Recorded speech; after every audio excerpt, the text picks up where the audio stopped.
up for Tommy Lahren, folks. And finally, Mr. Kyle Kulinski is the host of the Kyle Kulinski Show.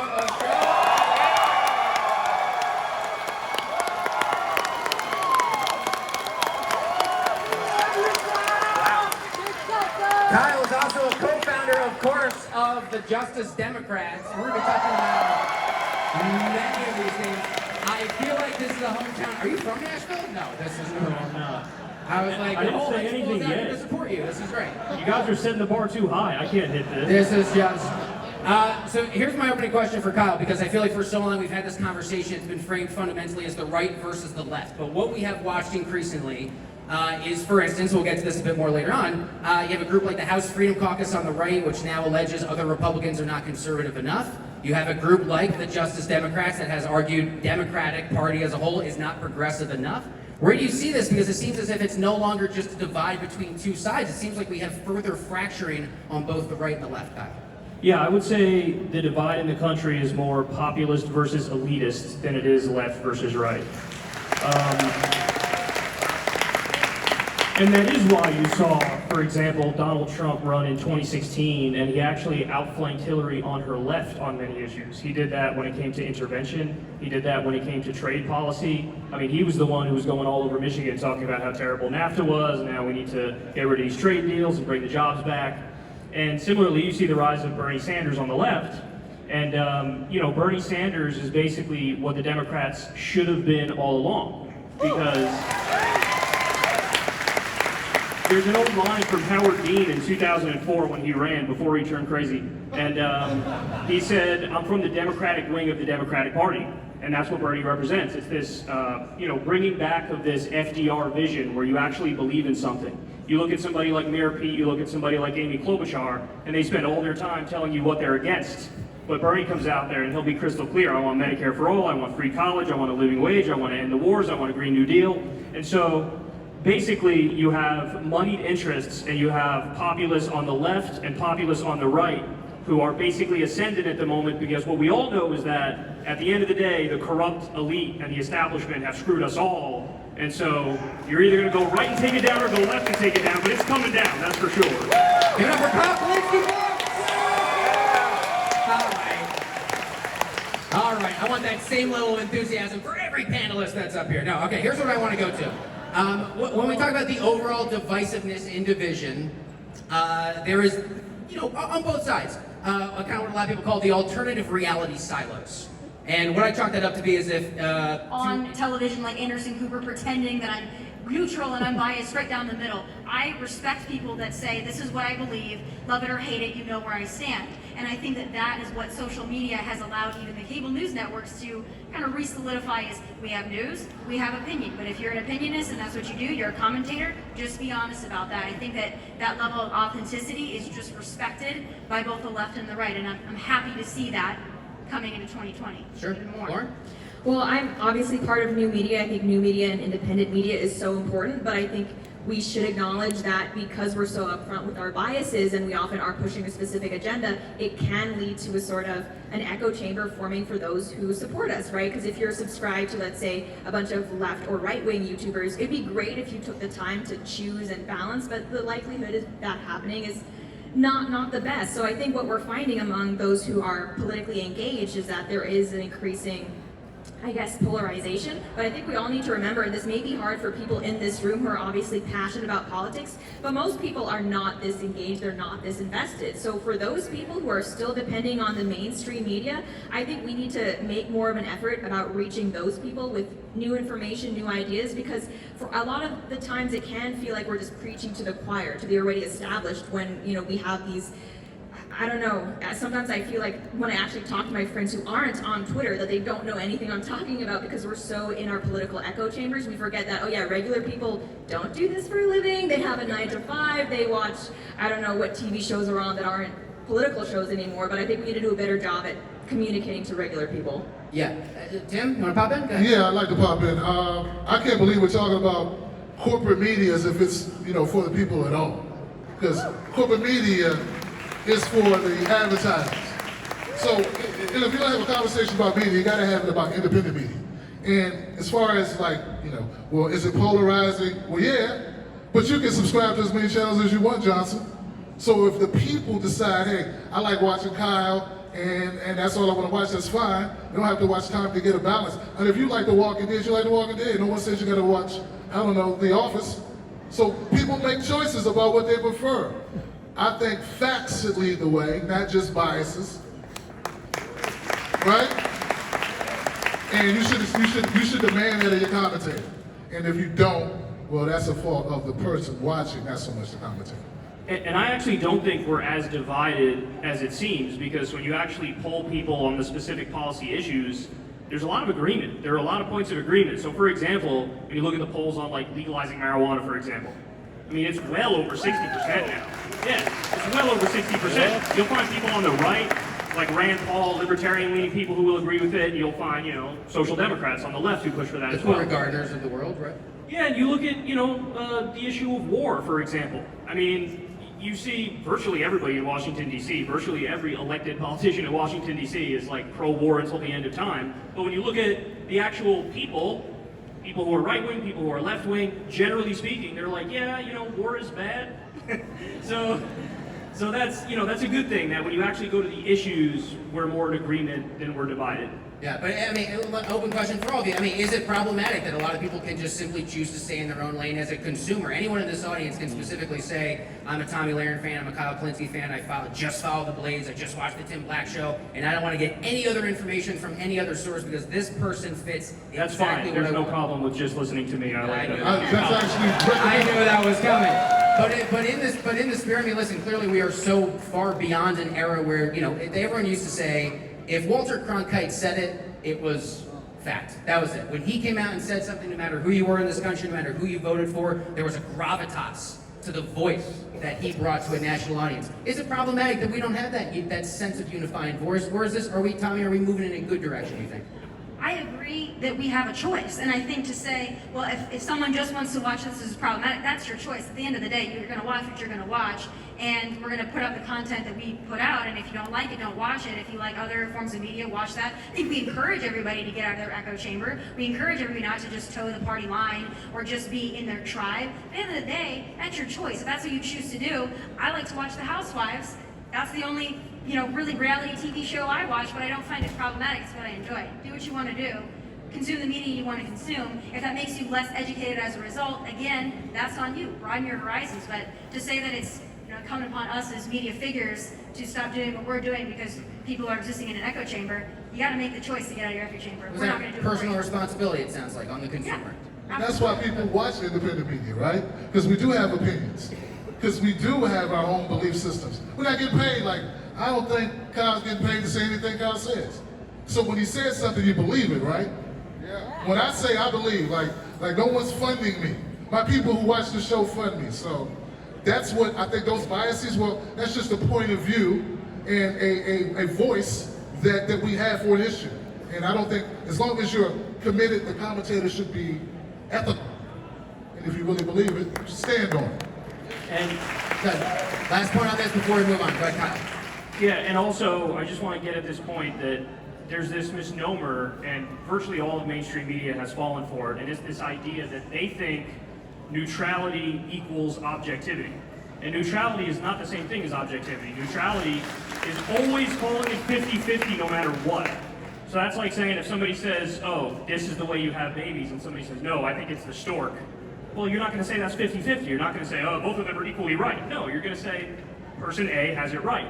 And unfortunately, it's a very understandable but also a lazy bias that they have where, and that's why it comes across as so fake, because you're not getting their real opinions. You're not getting their real thoughts on the issue. You're seeing somebody saying what they think they're supposed to say, and oftentimes that's, acting like they're neutral, when really we would respect it a lot more if they said, hey, listen, I lean left or I lean right, and here's what I think on the issue, and here are the facts on the issue. And I think that idea, that notion has to die. The idea that neutrality is the same thing as objectivity. They are not the same thing. We got some common ground up here with this panel. I'm loving this right now. Well, that's the point of the panel, right? Yeah, and that's it. We are divisive. We can get along, can't we? I want to move on to kind of a continuation of what my opening question to Tommy was, which is the sense that so many newsrooms are driven by clicks, by shares, by retweets.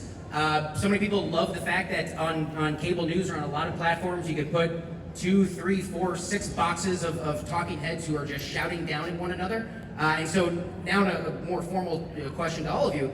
What responsibility do newsrooms have, the cable news giants all the way to the platforms that you are all on, to make sure that perhaps they are making decisions internally, largely based out of newsrooms out of Washington and New York, to best contribute in good faith to viewers all over the country?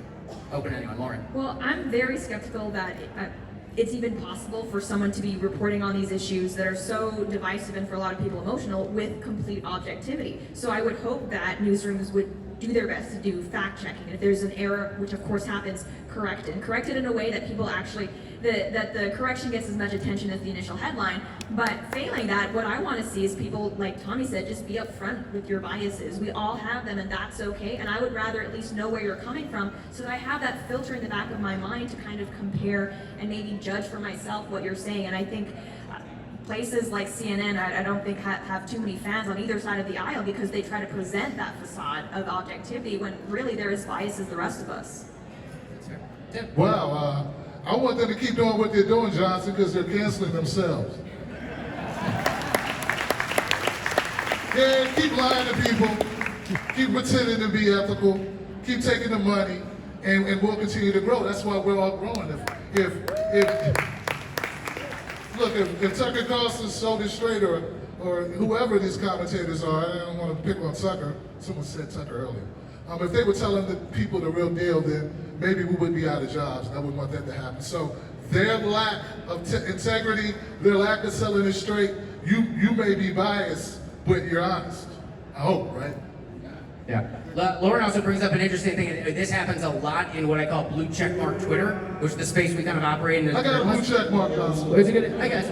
Well, in the Twitter world in general, frequently the headline, like the big thing, if there is a correction, the correction does not nearly get the follow-up, or does not run the distance the way that the original headline does. Tom? I don't know if you saw that with the New York Times in the Kavanaugh story. I think that was hugely problematic. Doesn't matter if you're a Kavanaugh fan, a Trump fan, doesn't matter. What was written in the New York Times, it used to be the newspaper of record, and we've seen this multiple times with outlets like the New York Times, just smearing somebody with either incorrect facts or not all of the facts, or the disclaimer is very small.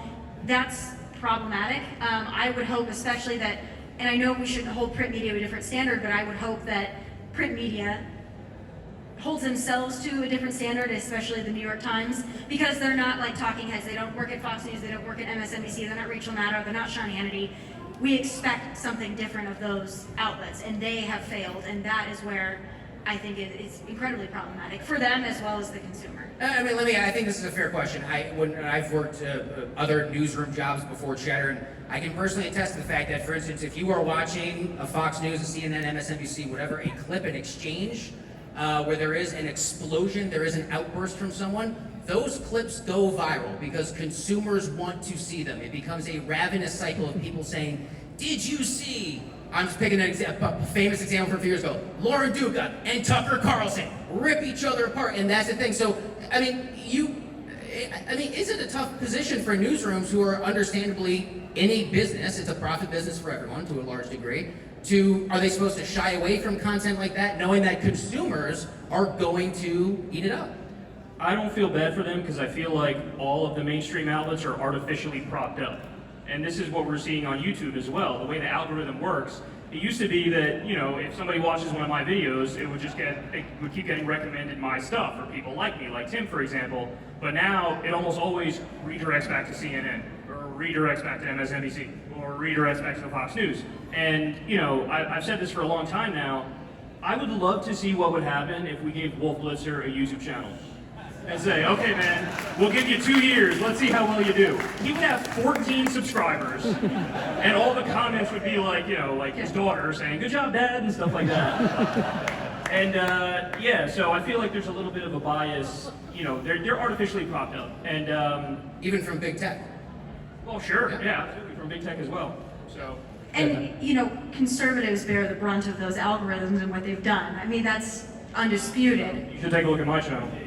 Well, just say that conservatives have not been targeted by social media platforms. They certainly have. Zuckerberg has. Some absolutely have. Fess up to it. That's but what it's they more, do. again, it's more populist versus elitist. So I'm somebody who's a populist on the left, and they hate me just as much as they hate anything. They hate you more, Kyle.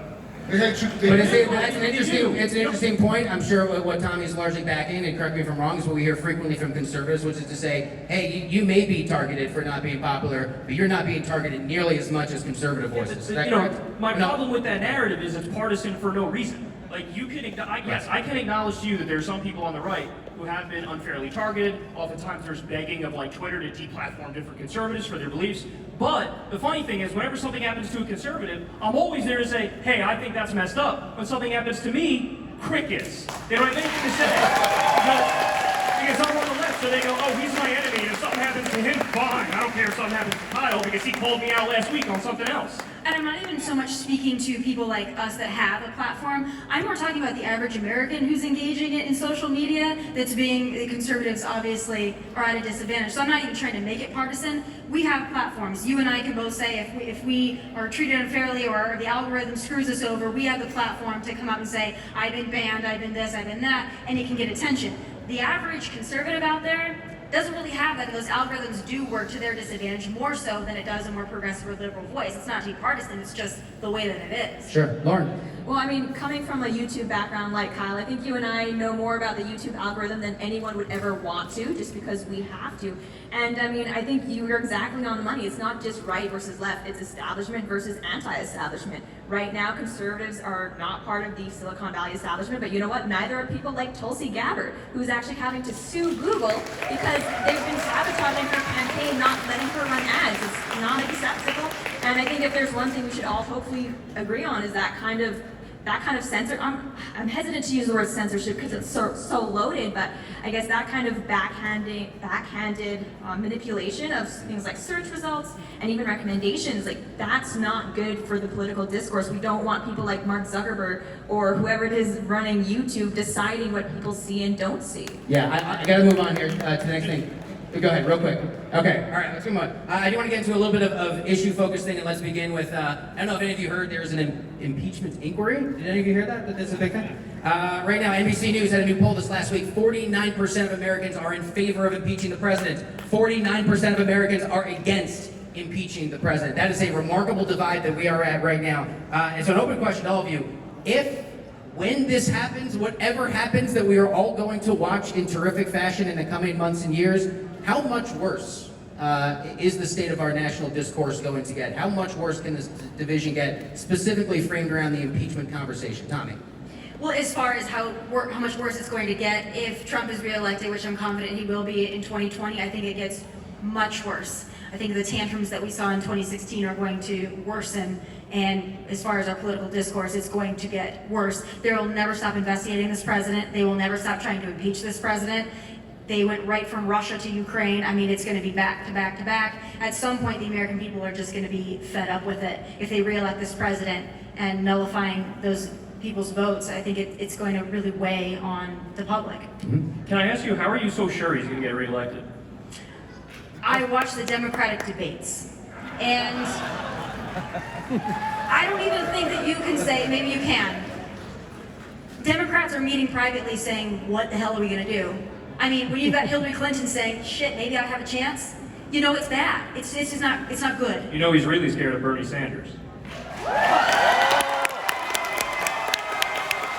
tell you why, too. I'll tell you why. I'm going to tell you why. So there was an article, little discussed article that came out about 2 months ago, and basically Trump is saying behind closed doors, like, you know, if there's one thing, it's really tough to run against abolishing debt, all the college debt, the medical debt. That's a tough one. People are underestimating this whole socialism thing. And there's a reason why Trump knows that. Again, because he ran as a populist in many respects. He ran outflanking Hillary on the left on many issues. Because he's not dumb. A guy like Mitt Romney goes up there and he's like, yeah, I think war is good. And I think that we should do more trade deals that outsource your jobs. And robot Mitt Romney just breaks down. Trump knows how to get a room to clap. He understands that. So he knows if he's on a debate stage with one Bernard Sanders and he keeps sticking to the issues and he keeps saying, I'm going to eliminate your debt. This guy's not going to eliminate your debt. I will. Medical debt, student loan debt, everything. I'll eliminate it. Well, that is a hard, I mean, what do you come back from How that are you way? gonna pay for Crazy. it? You're crazy, Bernie. How are you going to pay for it? That's how you come back. Well, it's easy because virtually every other developed country has everything Bernie Sanders is asking for.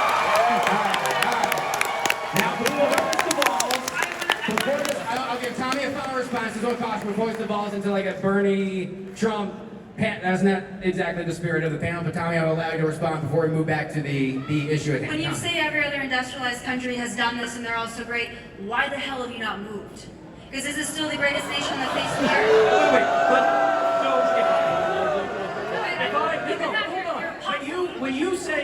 when you say hear my ideas and I want to implement them, I don't go to you, Tommy, why do you hate America the way it is? I know that those are just your opinions and you're fighting for them. Why don't you grant me the same respect that when I call for changes to the system, it's because I love my country?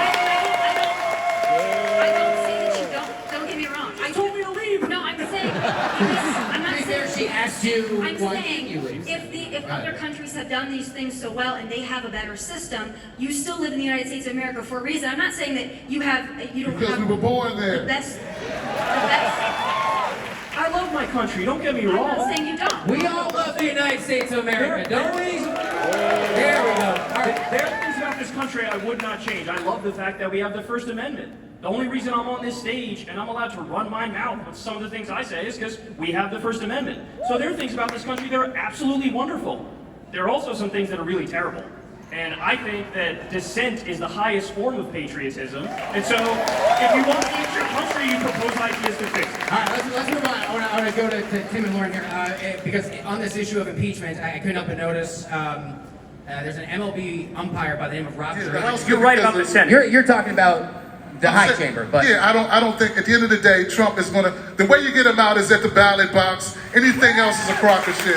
We need to get away from that. Lauren, do you agree with that? Yeah, I absolutely agree with that. They've actually, both Republicans and Democrats have done polling about the issue of impeachment. Impeachment is great because it gets out those hate voters. If you hate the Democrats and they're impeaching, then as a Republican, you want to say, I'm going to fight these people. I want to get them out. And it's the same thing with if you're a Democrat and you want to kind of rally up the people who want impeachment, then this is a great way to get those voters out. But if you're actually someone who cares about the issues, this is bad. You shouldn't be voting for someone just because they hate or love Trump. You should be voting for them because they care about the issues you care about. And this is just a way to, wrangle the narrative in a way that's really easy to feed people. You can get to toe the party line. You don't have to think about policy at all. But you're right, the voters end up losing. And let's be clear, I mean, back in Washington, D.C., both parties, you hear Nancy Pelosi press conference, you hear Donald Trump talking with reporters, they basically sit there and say, despite impeachment, we are committed to lowering the cost of prescription drugs. We are committed to taking a next step on criminal justice. That both parties are talking about doing the same non-impeachment things. It's just really a question of, are you really going to get anything done in this climate while there is an official impeachment inquiry? Tommy, you're shaking your head no. No, I think we're all in agreement on that, which is fantastic. I think this is all a distraction from the issues, whether you want to fix them a Bernie Sanders way or a Donald Trump way. It's a distraction. It's a disservice to the American people who, no matter what side of the party aisle that they sit or that they believe, are just worried about paying the mortgage and sending their kids to college and all the kitchen table issues. It's a distraction. It's a disservice. And both parties are doing it to us. And it would have been great after Russia if we could have moved on. But that's not where we are. I'm curious. Can I do this with the audience? Who is not in favor of impeaching Donald Trump? Show of hands. If you do not think impeachment is the right thing. And I'm assuming everyone else. And how about who is in favor of impeaching Donald Trump? Okay. That's pretty even. That's pretty split. Yeah. Let me just say, I agree with everything that's been said on impeachment so far. I think it's just a fact that it's going to die in the Senate, even if it gets through the House. You're just not going to get 20 Republicans. You're not. That's mission impossible. And leave it to the Democrats to go into a battle that they 100% know they're going to lose. It's just so silly. But I will also say, though, because I think this is an important point to add on top of it, that doesn't mean that he hasn't actually done stuff that's impeachable, because I think, of course, he has. And I can go into the specifics if you want. I mean, the emoluments clause is a thing. It basically says the president can't be corrupt. And when you're president and you have a hotel in Washington, D.C., and then the Saudis come and drop you $300,000, and then you give them a multi-billion-dollar weapons deal, that shouldn't be allowed. Jimmy Carter had to sell his peanut farm, and that wasn't anywhere near as bad as this is. So I will say that while I agree it's not going to go anywhere, I understand and I sympathize with the argument that people have where they say, hey, on principle, we have to do something here because we can't just let them get away with all this stuff. All right, I'm going to leave it there. I want to move on now and talk about this reality that happens on a lot of really contentious, controversial issues, which is fundamentally both sides not even having the same conversation. And the example that comes to mind for me was a recent trip I took to Colfax, Iowa in Jasper County. This is a county that voted twice for Obama that then flipped to Donald Trump. And it was a conversation I had at a bar filled with Trump supporters about the kneeling protests in the NFL. You have a lot of so-called coastal elites or liberals who say this is fundamentally a conversation about protesting systemic law enforcement and police acts that disproportionately discriminate against people of color. And you go to a place like Colfax, Iowa, and people don't even invoke the law enforcement part of this. They say, no.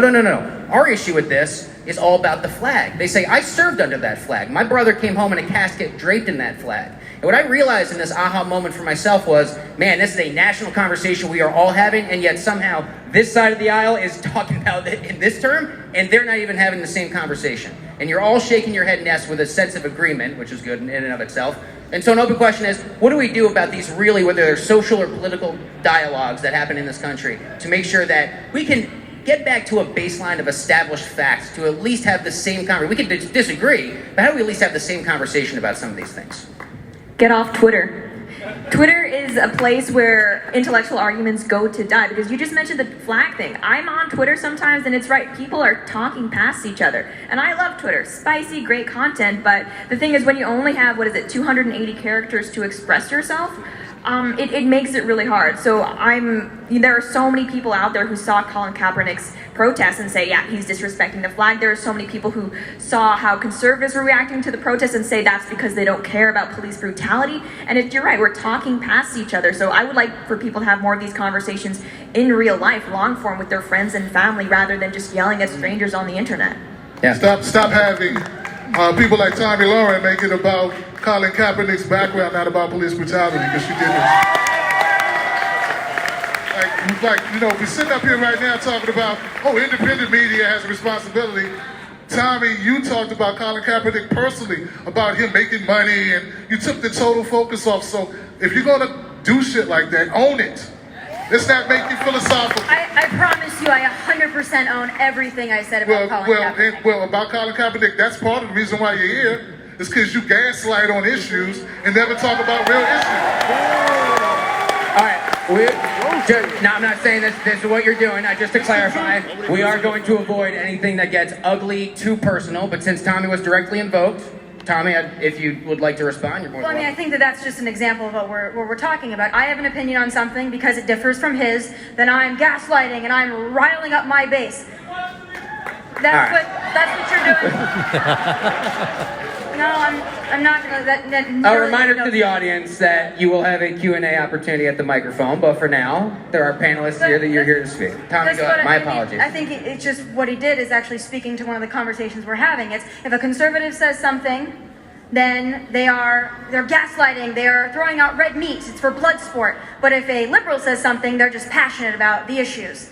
So again, it's being dismissive, and I'm not saying that we don't do it to each other, because we do it to each other. I'm not saying that I have not been guilty of that, but I'm saying it happens to conservatives. If we're passionate about something, it's, well, that's because you're a racist, that's because you're playing to your base, you're riling people up. But why doesn't a liberal get to pass every turn? Let me just say, there's an issue I agree with you on.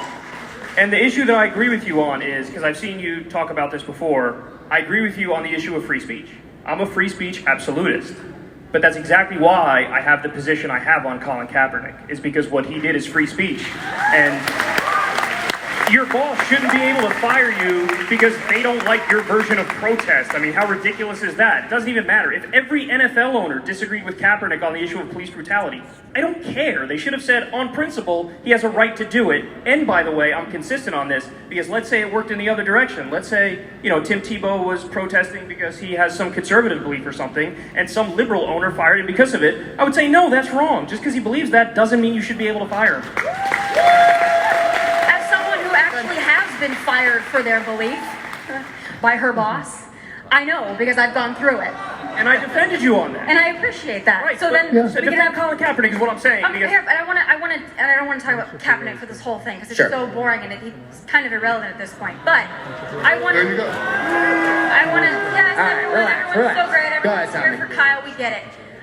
When you say that you believe in free speech, don't get me wrong. I never said he didn't have the right to do it, but I have the right to discuss why I disagree with it. So I'm not saying that Colin Hold on, Kaepernick Tim. can't Hold on. kneel all Let Tommy day. finish. Go ahead. I'm not saying he doesn't have the right to do it. I'm saying I also have the right to say what I think about it. But that's where the conversation always gets cut off. It's he has a right to do it, but conservatives don't have a right to criticize it. No. No, I agree. You can criticize it, but he shouldn't be fired. That he wasn't fired for what he did. He was fired because he's not good enough to be a starter in the NFL. That is just factually not true. What team is he going to start for? That is What team is he going to start for? and that is certainly a debatable point. Some people feel differently. No, he's good enough. He's good enough. To be a starter. I know his last year in San Francisco was like a little shaky, but he was still a solid quarterback. I kind of wish he was with the Giants right now, to be honest. But We got quarterbacks in wheelchairs right now starting.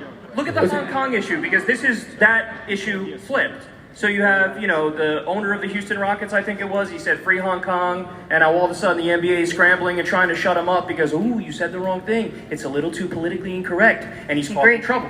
No, right, but I'm saying it's the same principle with Colin Kaepernick. He did something that was viewed as a little too spicy, to steal your word, a little too politically incorrect, and that's why he's getting punished as a result of it. So, listen, and you guys know this, I've gotten in trouble sometimes for defending right-wingers when right-wingers say things that are not great, but I think on principle, we should be But when you say careful you with- get in trouble, who's giving you a hard time for that? Well, if I do a video and I'm out there defending some loathsome person that I despise, like say, I don't know, Bill O'Reilly or something like that, yeah, people are gonna go, that's kind of weird, man. Why are you defending that creeper? And isn't that the spirit of the part of the problem with tribalism, that you even have supporters who just say, oh, you shouldn't be defending Tommy, you shouldn't be defending Bill O'Reilly? Well, yeah, but that's what I'm begging for people to do, is be a little more high-minded about this and a little more principled about this, where you throw out the window the political persuasion of the person who said something, and all we really focus on is the fact that they shouldn't be punished for saying something that's controversial. But see, that's my point, Kyle, because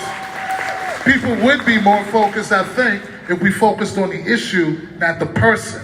And that's what I meant about Kaepernick. It's like we started focusing on him and not police brutality. I think that was intentional. But the same thing, like if like Milo, when Milo lost access, or any of these people that's been deplatformed, they're focusing on these people and saying they're horrible people. They demonize the person. Let's talk about the issue. The real issue at hand is not them as a person. It's whatever they said in First Amendment. And by the way, we're going to continue the conversation. If you would like to ask a Q&A, we're going to get to it shortly. There's a microphone for you to line up. So if you've been sitting there thinking, oh man, I want my shot to yell like this guy already did it without a microphone. Wow, that is a rush to the mic. I do not think we're going to get to all of you, that is for sure. Congrats Lauren, to the first three. Look, way to go. Lauren, to you, I mean, just to finish the Colin Kaepernick thing, honestly, as someone who doesn't care at all about football, and no offense Americans, because, you do your thing, but I just found it really interesting how this was supposed to be, his thing was supposed to be a protest about police brutality, and it ended up being morphed in this whole conversation about can he kneel for during the anthem in front of the flag and football and everything, and what we should be talking about is, like he said, police brutality. Or if you're conservative,